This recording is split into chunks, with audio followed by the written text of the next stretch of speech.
નારદજી એ તો ભગવાનનું મન કહેવાય છે, પણ એને એકવાર અભિમાન આવી ગયું કે મારા જેવો કામ વિજેતા આ જગતમાં કોઈ નહીં. ત્યારે પરમાત્માને થયું કે મારા ભક્તને અભિમાન આવે એ બરાબર નહીં. મનમાં સંકલ્પ માંડ્યા થવા કે આ જગતમાં આપણા જેવો કોઈ નહીં હો.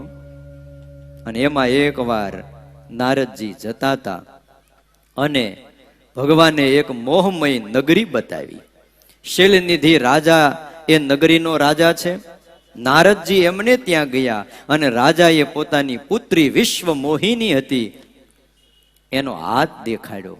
જો ને ગુરુ મહારાજ, આ કન્યાનું હક પણ કરવું છે તો તમે એનો હાથ જોઈ આપો કે એને વર કેવોક મળશે.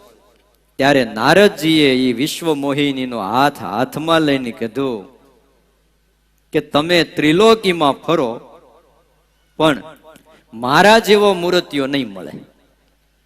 તમારે ત્રિલોકીમાં ફરવું હોય ત્યાં ફરો, જ્યાંથી પણ બાયોડેટા મગાવો હોય ત્યાંથી મગાવો, પણ મારા બાયોડેટા જેવા કોઈના બાયોડેટા નહીં. હા, હવે લગ્ન પહેલા બાયોડેટા મગાવે કઈક શું કે? હા, એટલે કે આખા વિશ્વમાં તમે ફરો પણ મારા જેવો મૂર્તિઓ નહીં મળે. તે શૈલનિધિ રાજા બહુ ઊંડા ઉતરી ગયા કે હા, મેં ક્યાં હાથ બતાવ્યો. હવે જો ના પાડે તો શાપ દે, અને હા પાડે તો દીકરી ના પાડે, દુખી થાય. કરવું શું? એટલે શૈલનિધિ રાજાએ કીધું કે એમ કરો, આવતીકાલે જ સ્વયંવર છે, તમે એમાં આવજો. જો જેને હાર પહેરાવે એ એના વર, આ એને લઈ જાય. એટલે નારદજી તરત ત્યાંથી ઉપડ્યા, નારાયણ નારાયણ કરતા સીધા ઉપડી ગયા. ક્યાં? વૈકુંઠમાં. નારાયણને જઈને કીધું, પ્રભુ આજ દિવસ સુધી સંન્યાસી રહી, સાધુ રહીને તમારી સેવા ભક્તિ ઉપાસના ખૂબ કર્યું, પણ હમણાં મારા વાંચવામાં આવ્યું છે કે ધન્યો ગ્રહસ્થાશ્રમ. હા, ઘણા વર્ષો ગયા અને પ્રભુ આજ વર્ષનો છેલ્લો દિવસ છે, દિવાળી છે. આવતીકાલથી મારે હવે આશ્રમ બદલવો છે. ભગવાન નારાયણ કે શું વાત કરો નારદજી, કુછ ભાંગ ભાંગ તો નહીં પિયા ને? ના ના, ભાંગ નથી પીધી, હું બરાબર કહું છું, હવે મારે લગ્ન કરવા. પણ આટલી ઉંમરે? તો કે હા, એટલે જ આવ્યો છું. આજ દિવસ સુધી તમારી ભક્તિ કરી પણ કોઈ દી વરદાન માંગ્યું અને તમે કઈ આપ્યું છે? પણ આજ માગવા આવ્યો છું. તો માગો, શું જોઈશ? સામેથી. તો તમારા જેવું મને સુંદર રૂપ આપી દો. નારદજીને પાછો એટલો વિવેક રહ્યો કે આમાં તો કોઈ મને વરમાળા પહેરાવે, આટલી ખબર પડવી પડે, પણવા જાય નહીં. તઈ મોટા ઉપાડે દોડે, પણ એટલી જ ખબર હોવી જોઈએ ને કે આ નો પૌણે મને કોઈ નથી, ક્યાંય ધંધો નથી, ક્યાંય ઠેકાણું નથી, ક્યાંય. નારદજીને એટલી ખબર રહી કે આમાં કોઈ પરણે નહીં, એટલે ભગવાન પાસે રૂપ માંગ્યું. ત્યારે પરમાત્માએ કહ્યું કે જાઓ નારદજી, તમારું મંગલ થાય ને એવું કરીશ. પણ નારદજીને મોહ એટલો બધો હતો એટલે ખબર ન રહી કે પરમાત્માએ શું કહ્યું. એને એમ જ કે બસ મને રૂપ આપી દીધું. નારદજી આવ્યા છે અને સૌથી મોર બેહી ગયા સભામાં. પણ જ્યારે વિશ્વ મોહિની હાથમાં વરમાળા લઈને આવી ત્યારે પરમાત્માએ નારદજીનું રૂપ બદલી નાખ્યું, માકડાનું મોઢું કરી દીધું. અને ઓલી જ્યાં વિશ્વ મોહિની આવીને મોર બેઠેલું વાંદરાના મોઢા વાળા જોયા. એટલે ઈ લાઈનમાં ઘણા રાજાઓ બેઠા હતા, આખી લાઈન છોડી દીધી. અને સામેની લાઈનમાં ભગવાન પોતે રાજકુંવરનું રૂપ લઈને બેઠા હતા. વિશ્વ મોહિની એને હાર પહેરાવ્યો અને એ રાજકુંવર એ કન્યાને લઈને જતા રહ્યા. નારદજી જોતા રહ્યા, કેમ કઈ જોવામાં ફેર પડી ગયો? કેમ આપણને કોઈ જોયા જ નહીં? અહીં મોર બેઠા હતા. મોર એટલે બેઠા હતા બિચારી કન્યાને ઠેઠ આમ છેલ્લે લગી જવું નહીં ને, એમ નંબર તો આપણો જ લાગવાનો.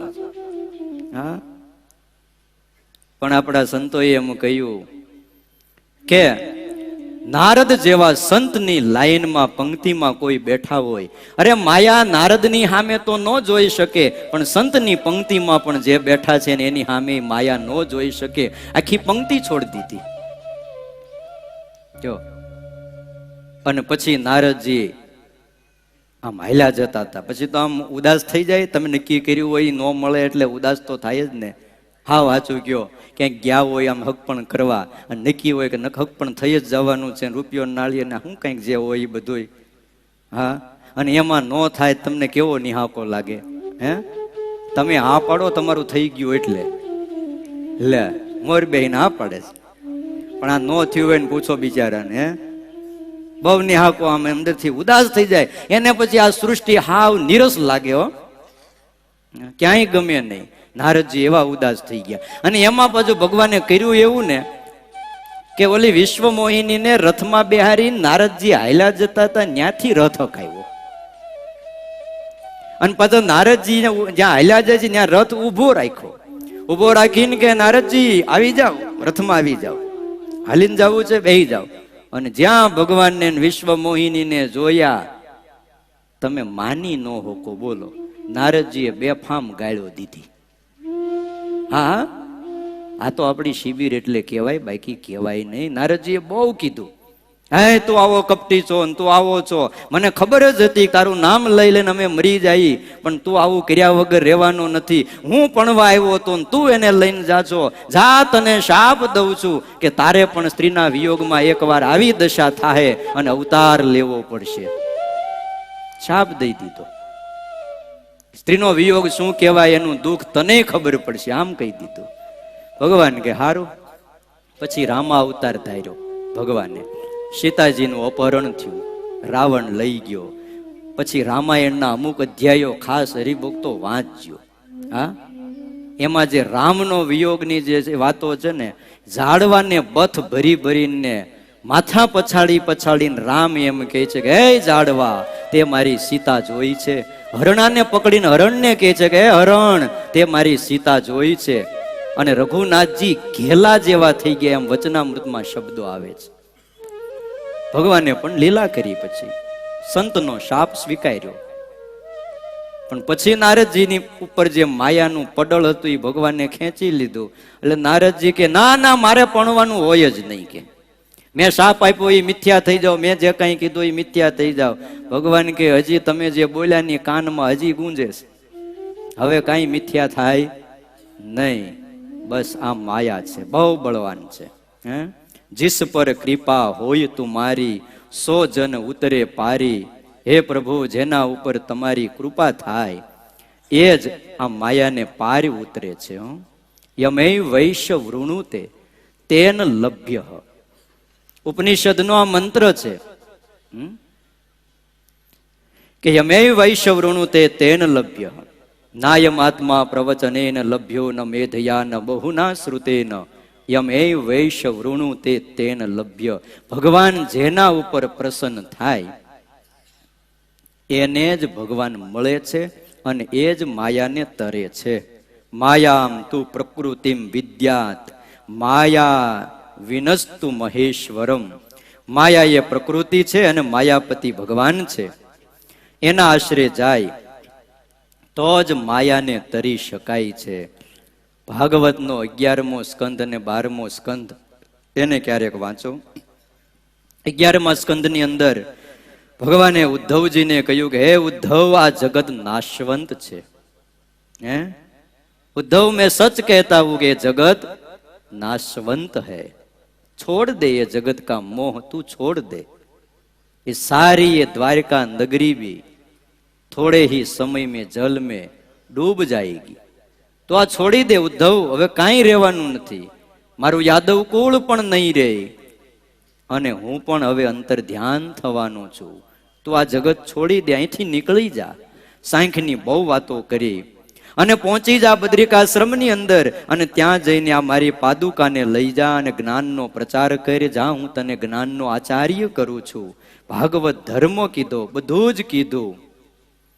ત્યારે ઉદ્ધવજીને ધ્રાસકો લાગ્યો, બહુ આઘાત લાગ્યો. અરે રે, મારે આ દ્વારિકા છોડી ન્યા જવાનું કોઠા બોરા ખાવા? હે, આ હોનાની નગરી, અહીંયા સુખ સાહેબી આ બધું છોડી દેવાનું? પરમાત્માએ કહ્યું કે આ ઉદ્ધવ છોડી દે. આટલું બધું જ્ઞાન હતું, આટલું બધું જ્ઞાન હતું, છતાં પણ ઉદ્ધવજીને ઘરનો ઉમરો ઓળંગતા 12.5 કરોડ જોજન ઊંચો લાગ્યો હતો. ગુણાતીતાનંદ સ્વામીએ કીધું છે કે ઓળંગી ન હક્યા, મારાથી આ નહીં થાય. ઉદ્ધવજીએ ના પાડી ભાગવતમાં, મારાથી ઘર નહીં છોડાય, તમે બીજું જે કેવું હોય કયો. ઉદ્ધવ મેં કહેતા હું કે इसमें कुछ नहीं बचेगा, આ સોનાની નગરી પણ નહીં રે, કાંઈ નહીં રે, તો વયો જા, નહીં મારાથી ઘર નહીં છોડાય. ત્યારે પરમાત્માએ એક ઊંડો શ્વાસ લીધો. હા, મારું જ્ઞાન વ્યર્થ ગયું. આવો ઉદ્ધવ જેને મેં મારા આત્મા તુલ્ય માન્યો, એને પણ મારું જ્ઞાન કામ ન આવ્યું. કૃષ્ણે કહ્યું, જોવો ઉદ્ધવ, 7 દિવસની અંદર દ્વારકા પાણીમાં ડૂબી જશે. શું વાત કરો, 7 દિવસમાં, 7 જ દિવસમાં. તઈ મને કમને ઉદ્ધવ તૈયાર થયા. તો કે હમણાં જાઓ. બીકથી ગયા પણ જ્ઞાનથી ન ગયા. બોલો, આપણને ડર લાગે ને દોડીને ભગવાનને હાથ સાધુ પાસે આવી, તકલીફ આવે તી દોડીને આવી, પણ સમજણથી અવાય છે. ઉદ્ધવજી જ્ઞાન બીજાને કામ આવ્યું પણ પોતાને માથે પડ્યું છે. માટે માયાને ઓળંગવી એ બહુ કઠણ છે, જવાતું નથી. અઘરામાં અઘરું કામ છે. કહેવાય છે કે એક રાજા હતો ને એને કોઈ દીકરો નહોતો, એટલે એને રાજમાં ઢંઢેરો પીટાવ્યો કે મારે રાજ હવે પ્રજાને આપી દેવું છે. આવું ઘણા રાજાઓને થયું છે.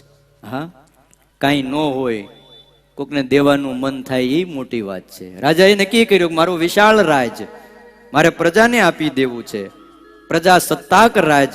પણ એક શરત મૂકી, એમાં એક સીમા ઉપર બધાઈને ભેગા થવાનું, નગરની તમામ પ્રજાને, અને વચ્ચે 1 માઇલનું અંતર, અને 24 કલાકનો સમય આપ્યો. એમાં જે પહેલો મારી પાસે પહોંચે એને આ વિશાળ ચક્રવર્તી રાજ આપી દઉં. બધાને થયું 1 જ માઇલનું અંતર છે. એમાં તમે માનશો નહીં, 80 વર્ષના ગઢાઓ પણ દોડ્યા રાજા થવા. બોલો, ઉંમર થઈ ગઈ હતી, અત્યારે નથી બાવડા પકડી રાખવા પડે તોય કે મને ટિકિટ આપો, મને ટિકિટ આપો. એટલે પણ તમે હવે 2 જણા પકડી રાખે તો એ ઉભા રહી શકો છો, ટિકિટ ની ક્યાં કરો છો? તો ના, મને ટિકિટ મળવી જોઈએ. આ તમને એનો રસ નથી એટલે તમે દાંત કાઢો છો. 80 વર્ષના રાજા થવા માટે દોડ્યા. જેમ બધા પોલિટિકમાં ચડી ગયા છે ને એમ બધા તૈયાર થયા. પણ રાજા બહુ હોશિયાર હતો. 1 માઇલ અંતર હતું પણ એની અંદર એક અજાયબી નગરી રાજાએ ખડી કરેલી. હરવા પરવાના સ્થાનો, ખાવા પીવાના, જોવાના, એટલું બધું સુંદર બનાવ્યું. 2 હદ. ડિઝની વર્લ્ડ કહેવાય ને, અમેરિકામાં છે. એમાં જે અંદર જાય ને પછી બહાર ન નીકળી શકે એવો મોહ થાય. બધાય ઉપડ્યા તો ખરા, પણ એમાં જે ગઢા બુઢા હતા ને ખાવા પીવામાં રોકાઈ ગયા. ત્યાં ખાણીપીણીના બધા એવા રેસ્ટોરન્ટ ખોલી નાખ્યા હતા, મોજ શોખના સાધનો હતા. ખાઈ આપણે થોડુંક ખાઈ લઈએ ભાઈ, 1 જ માઇલનું અંતર છે ને હમણાં પોગી જવું. 24 કલાક આપણી પાસે છે. કોઈને દારૂ, કોઈને જુગાર, કોઈને સ્ત્રી, અને સ્ત્રી માટે પુરુષ, અને બાળકો માટે રમત. આ બધાયમાં લોકો ફસાયા, નીકળી ન શીખ્યા. 1 માઇલનું અંતર હતું છતાંય એમ કહેવાય છે કે 1 વ્યક્તિ ન પહોંચી શક્યો. ક્યાંક ને ક્યાંક રોકાઈ ગયા. અને આ રાજાને થયું, આહા, 1 પણ ન આવ્યો. 24 કલાક થયા, સિંહાસન ઉપર બેસી રહ્યા. આપણા મનમાં એમ થાય કે આવો મોહ હોઈ શકે ખરો? તો કે હા, આવો મોહ હોય છે. તદ દૂરે તદ અંતિ, કે આમ બહુ નજીક અને આમ જોવો તો દૂરનું દૂર એ માયા છે. ભગવાન સુધી પહોંચવા દેતી નથી ને હાથમાં આવેલી વસ્તુ એને આપણે ઘણીવાર ખોઈ બેસીએ છીએ. આ માયા કરાવે છે. સાચો મળ્યો છે સત્સંગ અંગે, અચળ કરી રાખજો રે, રખે ચડે બીજાનો રંગ. એવું ડાપણ દૂર નાખજો, લઈ બેઠા છો મોટો લાભ ભેટી, પૂરણ બ્રહ્મને રે. પરમાત્મા મળ્યા હોય છે, પણ આવા લાભને પણ ખોઈ બેસે છે. ભગવાને આ જગત એવું રચ્યું છે, એમાંથી નવરો થઈ અને ભગવાન ભજે એવો કોઈક વિરલ જ નીકળે છે. એની અંદર ફસાયા જ કરતા હોય છે મોટા ભાગના આત્માઓ, અને ઠેઠ પરમાત્મા સુધી પહોંચી ન શકે. આપણને ખબર જ છે કે આના કરતા આમાં વધારે સુખ છે, છતાંય છોડી શકતા નથી. ખબર છે કે નહીં કે આ જગતના જે કાંઈ પદાર્થો, વૈભવો, ભોગ, વિલાસ એના કરતા ભગવાનમાં, એના ભજનમાં વધારે સુખ છે. આવું અહીં બેઠા છો એને બધાને ખબર છે કે નથી ખબર? અને એટલે જ બેઠા છીએ. હે, નહીતર તો ડિવાઈડરમાં પગ લાંબા કરીને ન બેઠા હોત. હે, અત્યારે દિવાળીના બધા વાહનો નીકળતા ધુવાડો ન બેઠા બેઠા ખાતા હોત. કયો અહીં શું કામ બેઠા? એટલા માટે જ બેઠા કે આપણને ખબર છે કે સુખ કેમાં છે? ભગવાનમાં, અને ભગવાનના ભજનમાં સુખ છે. પણ છતાંય આ માયા એટલી બળવાન છે કે જાણવા છતાં પણ છોડી શકતા નથી. દરેકને ખબર છે કે બેડીમાં, દારૂમાં, ગુટકામાં, ખાણી પીણીમાં, હરવા ફરવા મજા નથી. બધુંય જાણતા હોય, પણ છતાંય આપણે જઈએ છીએ કે નથી જાતા ઈ રસ્તે? હે, દુર્યોધનને કોઈએ પૂછ્યું તો કે એ દુર્યોધન, તને ખબર નથી આ ન કરાય? ત્યારે દુર્યોધને કીધું તું, જાનામી ધર્મમ નચમ મે પ્રવૃત્તિ. હું જાણું છું કે ધર્મ શું કહેવાય છે, પણ હું એમાં પ્રવૃત્ત નથી થઈ શકતો. જાનામ્યત્વ ધર્મમ નચમે નિવૃત્તિ. હું જાણું છું કે આ ખોટું થાય છે, મને ખબર છે કે મારે આ ન કરવું જોઈએ, છતાંય એમાંથી હું નિવૃત્ત નથી થઈ શકતો. કેનાપી હૃદય સ્થિતેન દેવેન યથા નિયુક્તોસ્મિ તથા કરોમી. હું શું કરું? અંદર કોઈક બેઠા છે અને એ મને ધક્કો મારે છે, બસ મારે નથી કરવું તોય થાય છે. ઘણી વાર આપણને એમ થાય કે આ કેમ થાય છે, પણ એ આમ જ થાય છે. હા, કરતા હરતા આ જગતના કોણ છે? એક ભગવાન છે. આ વાત સાચી છે. એટલા માટે તો આ ઉત્તર ગુજરાતના ભક્તોએ માગ્યું છે, મહાબળવંત માયાત મારે જેણે આવરે યા નર નારે. માયાત મારે જેણે આવરે યા નર નારે. જેણે આવરી યા નર નારી. જેણે આવરી યા નર નારી. એવું વરદાન દીજીએ આપે એ માયા અમને ન વ્યાપે. એવું વરદાન દીજીએ આપે એ માયા અમને ન વ્યાપે. એ માયા અમને ન વ્યાપે. માયા અમને ન વ્યાપે. મહાબળવંત માયા તમારે જેણે આવરી યા નર નારી. હે પ્રભુ, તમારી માયા એ તો મહાબળવાન છે, પણ એવું અમને વરદાન આપી દો કે એ માયા અમને વ્યાપે નહીં. માયા બે પ્રકારની છે, એક બાહ્ય માયા અને બીજી આંતર માયા. બાહ્ય માયા એટલે સામાન્ય પદાર્થની માયા, સામાન્ય વસ્તુની માયા. ઘણી વખત નવા જોડા પહેર્યા હોય એની પણ માયા હોય છે. હા, મંદિરે દર્શન કરવા ન જાય, કોઈ જોડા લઈ જાય તો ઘરની માયા હોય છે. આ બધુંય માયાના કારણે સત્સંગનું સુખ, શિબિરનું સુખ પણ પાછું મળતું નથી. અને સત્સંગનું સુખ, શિબિરનું સુખ મળતું હોય તો પણ પાછા ઘર તરફ ઉપડાય છે. શું કામ? આ માયા છે. ઘરની માયા છૂટતી નથી. ઘરે હેરાન થતા હોય તો પણ પાછું ત્યાં જવાનું મન થાય. આને શું કહેવાય?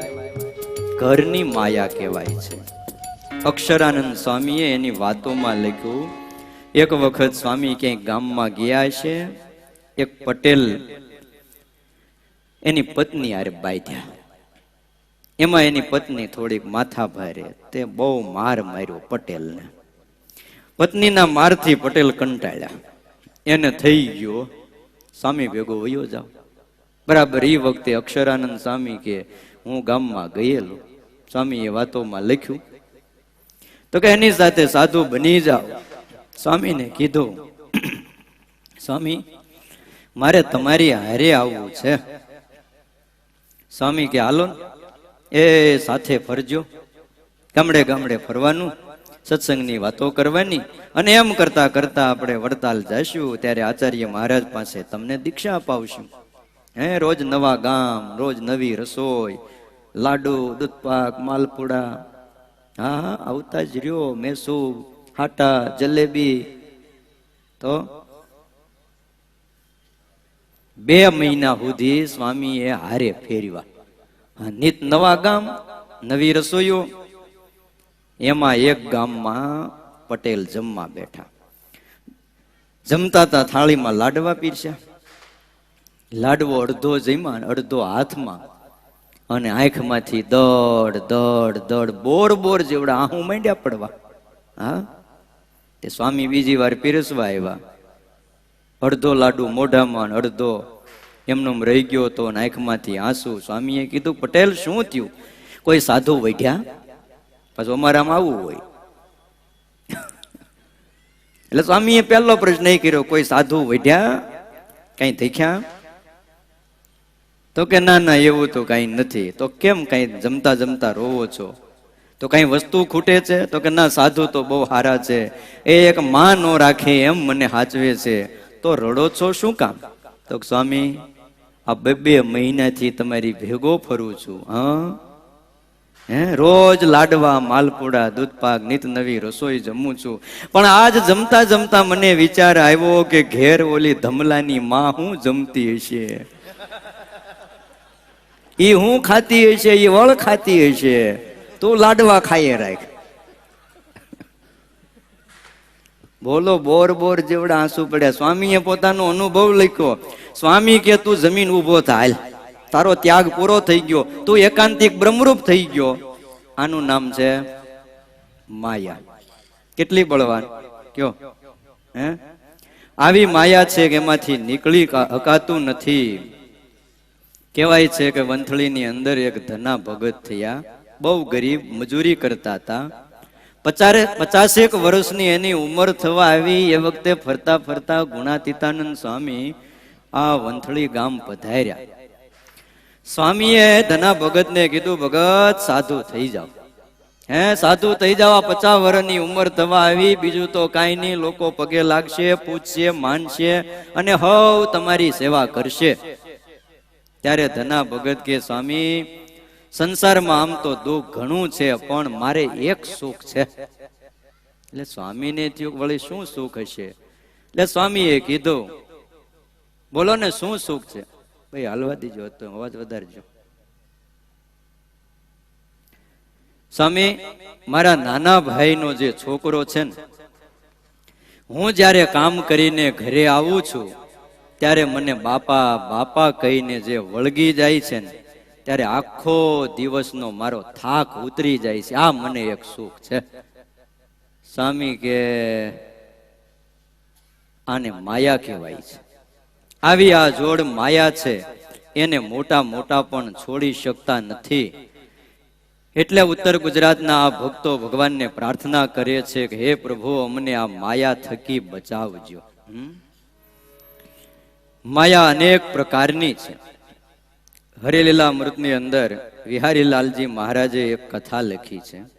સદગુરુ મુક્તાનંદ સ્વામી અને બ્રહ્માનંદ સ્વામી આ તો માયા પરના મુક્તો હતા, પણ એક રંગ મંચ ઉપર જ્યારે આવે છે ને, ત્યારે કંઈક જુદા જુદા પાત્રો લઈ અને ખેલ કરે છે અને બતાવે છે કે આવી પણ એક માયા હોય છે.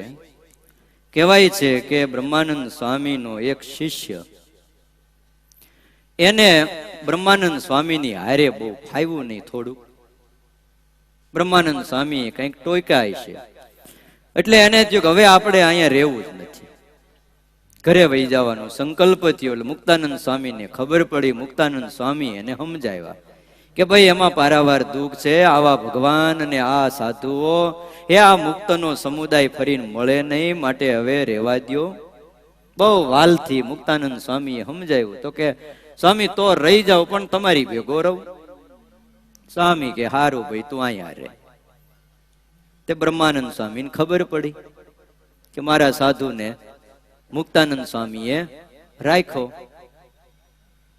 તે ઘણા દિવસ સુધી બ્રહ્માનંદ સ્વામી પણ મુક્તાનંદ સ્વામીને પગે લાગવા ગયા નહીં.